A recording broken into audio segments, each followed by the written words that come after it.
Hello বন্ধুরা, আসসালামু আলাইকুম। তো এখন আমরা যশোর বোর্ডের সমাধানটা নিয়ে এসেছি। ফিজিক্স ফার্স্ট পেপার যশোর বোর্ডের সমাধানটা নিয়ে এসেছি।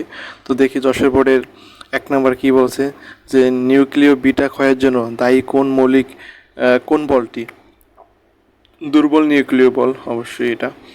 তো একের ঘ নাম্বারটা। আর দুইয়ের হবে আপনার ঘ নাম্বারটা, এটা আমি আর পড়লাম না।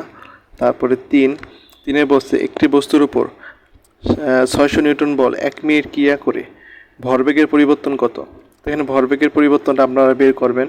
তো এখানে J equal to F T equal to M V minus M U, এই সূত্রটা বের করতে পারবেন। তো তারপরে আমরা দেখি যে সূত্রটা, সেটা হচ্ছে এখানে বলছে একটা প্রশ্ন, তো এটার উত্তর হবে ক নাম্বারটা। তারপরে পাঁচের উত্তর হবে ঘ নাম্বার। তারপর আমাদের ছয়ের উত্তর হবে আপনার ক নাম্বারটা।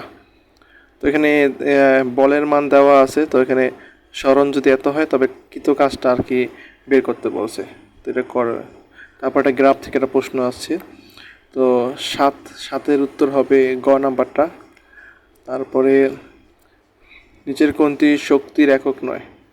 তো শক্তির একক কিন্তু নিউটন মিটারও হয়, আবার জুলও হয়। শক্তির একক কিন্তু জুলও হয়।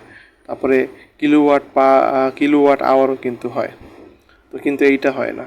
তো তারপরে আমাদের নয়ের হবে ক। তারপরে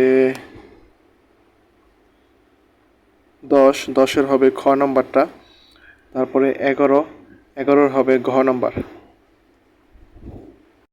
তারপরে 12 সঠিক উত্তরটা আর কি এখানে দেওয়া আছে, তো ব্যাখ্যাও দেওয়া আছে। তারপরে 13, তো এটা দেখলাম অন্য বোর্ডও আছে এই প্রশ্নটা, তো 13 হবে খ নাম্বারটা। তারপরে 14 গ নাম্বারটা হবে। তারপরে 15 খ নাম্বারটা হবে। 16 গ হবে। তারপরে 17, যে ষোল সঞ্চিত করার মোট শক্তি কিসের উপর নির্ভর করে? বিস্তারের উপর নির্ভর করে। তারপরে 18 খ হবে। তারপরে আমাদের আছে 19 গ হবে।